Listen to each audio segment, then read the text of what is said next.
Is bracing for potential shifts in commodity prices as tensions escalate in the Middle East. Energy and import-dependent goods are expected to feel the earliest pressure if the conflict persists, as economists now warn households could face higher costs in the coming weeks. Hibak Said looks at the markets. Remain the most exposed because the country relies heavily on imported petroleum products. Market analysts say Kenya's fuel prices remain the most exposed because the country relies heavily on imported petroleum products. On Kenya Airways alone, 10 frequencies, meaning we have flights between Kenya and the UAE. 10 of them back and forth in a week.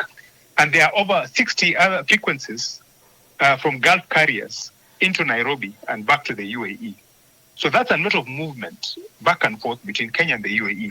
That is going to be affected in terms of tourism.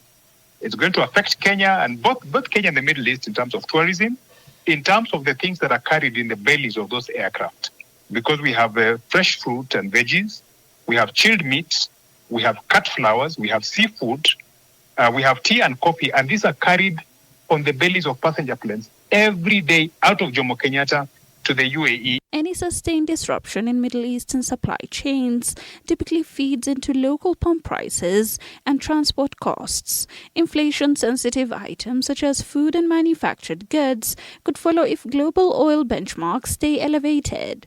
We have direct relationships with Saudi, where we have Saudi Aramco, and we have an arrangement where we get our fuel from them.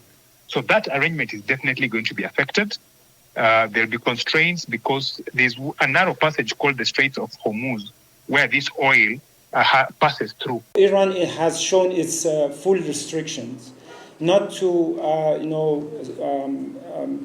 interrupt or stop all these flows of commodities and goods that's necessary for the economies in the region and beyond. Hibak Said for TV 47.